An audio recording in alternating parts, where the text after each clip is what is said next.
તો નમસ્તે દોસ્તો, આજે આપણે આડાવળી વાત કર્યા સિવાય ડાયરેક્ટ સીધા મુદ્દા ઉપર આવીશું, કારણ કે આજનો મુદ્દો ખૂબ જ સિરિયસ છે. તો દોસ્તો, આજનો વિડીયો પસંદ આવે ને તો લાઇક, શેર અને સબસ્ક્રાઇબ કરવાનું ભૂલતા નહીં, કારણ કે અમારે તમારા સપોર્ટની ઘણી બધી જરૂર છે.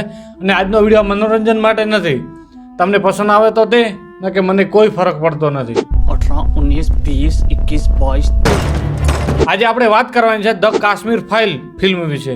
સૌથી પહેલા આપણે જોઈએ કે આ ફિલ્મ આપણે કેમ જોવી જોઈએ. ફિલ્મ એટલા માટે જોવી જોઈએ કે તમે હિન્દુ છો, ભારતીય છો અને જીવતા છો એના માટે, અને તમારા દેશના હિન્દુ કાશ્મીર પંડિતો સાથે જે ક્રૂરતા થઈ ને એ જોવા માટે, અને ભવિષ્યમાં કોઈ વ્યક્તિ કે કોઈ ધર્મ અથવા કોઈ કોમ્યુનિટી સાથે આવું ના બને ને એના માટે જોવી જોઈએ. આ ફિલ્મ ફક્ત ફિલ્મ નથી, આ તમારું ભવિષ્ય છે, તો તમારે જોવું જ જોઈએ. બીજું કારણ, જો આ ફિલ્મ હિટ ગઈ ને તો ઘણા બધા લોકો આવા ટોપિક ઉપર ફિલ્મ બનાવશે અને અન્યાયને એક્સપોઝ કરશે. હિન્દુઓ સાથે જે ભૂતકાળમાં અન્યાય થયો છે ને એની સચ્ચાઈ બહાર લાવવાનો પ્રયાસ કરશે. અત્યારે આપણે જ્યાં પણ જઈએ ને ત્યારે એક જ વાત થાય છે કે ફિલ્મ જોવી જોઈએ, ફિલ્મ જોવી જોઈએ. પણ આપણામાંથી ઘણા બધા એવા બુદ્ધિ ઉપર મૂકીને જન્મ લીધો છે ને એ લોકો મૂવીની લિંક શેર કરે છે અને એવું લખે છે તમારા મિત્રોને શેર કરો, તમારા સંબંધીને શેર કરો ને બધાને મૂવી દેખાડો. એટલે આ બુદ્ધિ વગર ના આવો. આનો ચોખ્ખો મતલબ થાય છે કે થિયેટરમાં જઈને જોવો તો એનો ફાયદો સામેવાળા બનાવવાવાળાને મળે અને એ ફરીથી કંઈક તમારા માટે સારું બનાવે. પણ દુઃખ તો એ વાતનું થાય છે કે આ બુદ્ધિ વગરના લોકોને સમાજ અને લોકો બુદ્ધિશાળી સમજે છે ને એ લોકો સમજદાર બનીને બધા લોકો સામે પોતાનું જ્ઞાન પેલે છે. એટલે આ સુધરી જો. વધારે દુઃખ તો ત્યારે થાય છે કે ઘણા ખરા લોકોએ ઓફર બતાવી છે કે તમે થિયેટરમાંથી ફિલ્મ જુઓ, ટિકિટ લઈને આવો અને આ ઓફર લઈ જાઓ, આ વસ્તુ લઈ જાઓ, આ વસ્તુ લઈ જાઓ, ફ્રી આપે છે. પણ ઘણા ખરા લોકો ફિલ્મ જોયા વગર ટિકિટના જુગાડમાં લાગી ગયા છે. આવા લોકોને બસ મારે એટલું જ કહેવું છે કે તમે તમારા મા બાપના સંસ્કાર અને તમારા હિન્દુત્વની ઇજ્જત ઉછાળી રહ્યા છો. ક્યાંક જઈને ડૂબી મરો. કાશ્મીરમાં હિન્દુ કાશ્મીરી પંડિતો માર્યા ગયા, એનો જિમ્મેદાર કોણ? 1990 હિન્દુ કાશ્મીરી પંડિતોને મારવામાં ખાલી ઇસ્લામો લોકોનો હાથ નતો, એમાં તમે પણ જિમ્મેદાર છો. કારણ કે અત્યારે કર્ણાટકમાં હિજાબ પહેરવાની ના પાડવામાં આવી સ્કૂલમાં, કારણ કે જાતિ, ધર્મ, કાસ્ટ એ સ્કૂલમાં લેવા દેવા નથી. છતાં પણ લોકો કોર્ટ સુધી પહોંચી ગયા. અને 32 વર્ષ પહેલા કાશ્મીરની અંદર હિન્દુ કાશ્મીરી પંડિતોનો નરસંહાર કરવામાં આવ્યો, છતાં પણ તમારું પેટનું પાણી પણ ના હલ્યો. એના ગુનેગાર છો તમે. 1992 ની અંદર બાબરી ધ્વસ્ત થયો અને 1990 ની અંદર પંડિતોનો નરસંહાર થયો. આ બે ઘટનાઓ વચ્ચે 2 વર્ષનો ફક્ત ગાળો છે, છતાં બાબરી ધ્વસ્ત આખી દુનિયાને ખબર છે અને પંડિતોનો નરસંહાર તમને પણ ખબર નથી. કાશ્મીરથી કોઈ ન્યૂઝ જ ના આવ્યા અને બાબરીના ન્યૂઝ આગની જેમ આખા દેશમાં ફાટી નીકળ્યા. કેમ બહાર ના આવ્યું કાશ્મીરી પંડિતોનું સત્ય? 1990 ની વાત છોડો, અત્યારે પણ 70 થી 80% પત્રકારો ઇસ્લામ છે.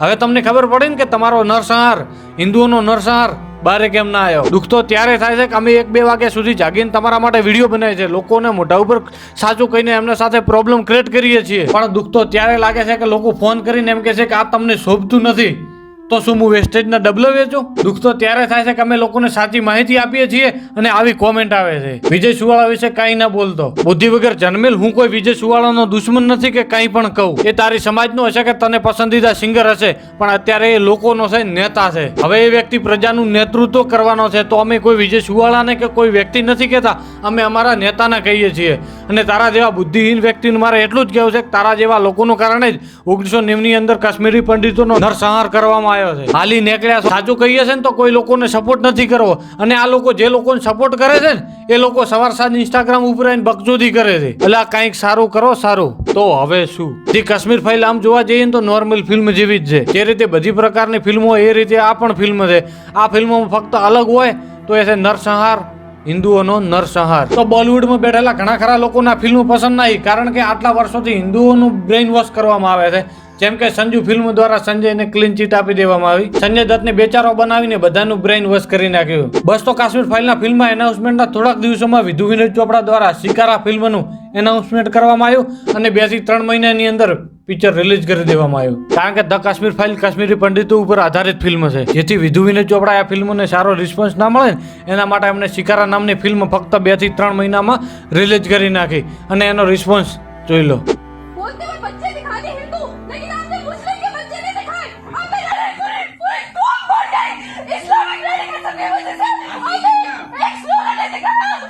અને ઘણા પ્રયાસો પછી પણ 2 વર્ષ લેટ પડી પણ ધ કાશ્મીર ફિલ્મ આવી અને એનો રિસ્પોન્સ જોવો.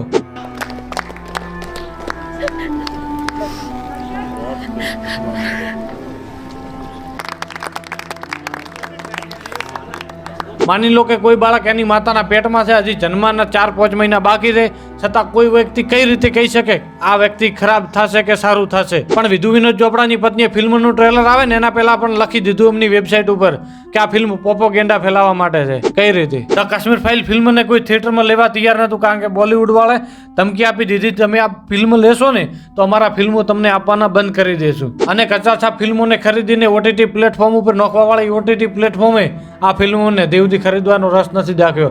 આ લોકોને તમે જવાબ આપી શકો છો, એ તમારા હાથમાં જ છે.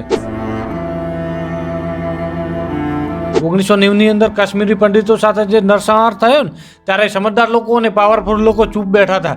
પૈસાની લાલચે અથવા પાવરની લાલચે એમની અત્યારે શું હાલત છે ને એ બધા જોઈ રહ્યા છે. અત્યારે પણ હિન્દુઓ પૈસાની લાલચ છે કે પાવરની લાલચે પોતાને સોલ વેચી બેઠા છે. જેમ કે કપિલ શર્મા ધ કાશ્મીર ફાઇલ ફિલ્મની સ્ટાર કાસ્ટને એમને પ્રમોશન માટે બોલાવી જ નથી. ખાલી અનુપમ ખેરને એકવાર કહેવામાં આવ્યું તો અનુપમ ખેરે એમને ના પાડી દીધો.